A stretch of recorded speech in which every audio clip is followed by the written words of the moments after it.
Begin tonight in the Middle East with the battle. We've learned tonight Americans are among the people who died in the surprise attacks on Israel.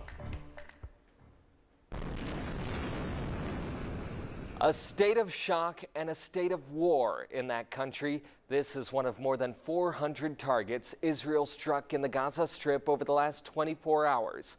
On Saturday, the Palestinian militant group Hamas launched deadly land, air, and sea attacks in Israel. The Israeli government says the surprise attacks from Hamas killed at least 700 people, including almost 300 at a music festival. The Israeli government fired back, killing at least 400 Palestinians in Gaza and on the West Bank. On Saturday, President Biden called the attack an appalling assault on Israel. And today, Defense Secretary Lloyd Austin said the U.S. is sending the USS Gerald Ford carrier strike group to the Eastern Mediterranean to support Israel. We spoke today with the president of the Knoxville Jewish Alliance. He says it's the darkest day in Israel's history.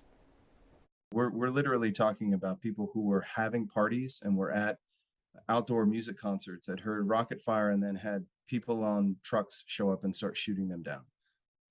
The U.S. was the first country to recognize Israel as a state in 1948. It recognized Jerusalem as the capital in 2017. For 75 years, Israel has battled its neighbors over the land it occupies. It's bordered by Gaza and the West Bank, considered Palestinian-controlled, and Egypt, Jordan, Syria, and Lebanon. It's probably the world's most complicated geopolitical problem, and nobody really has a short, terse answer. But at the end of the day, what I'd like people to know is we should all be on the side of love, happiness, peace, and empathy.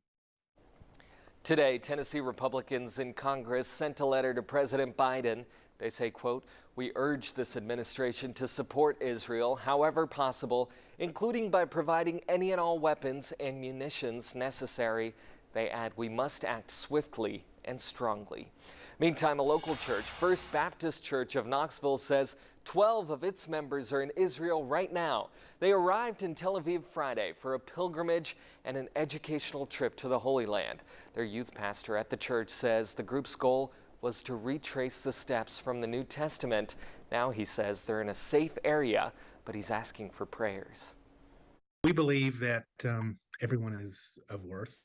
Every human is created in God's image, and the loss of any life is sad. And so we know that there are innocent lives that will be lost in this conflict. And so we want to be peacemakers as Christ has called us to be. So. Again, the pastor says his team is safe. They're not near the violence.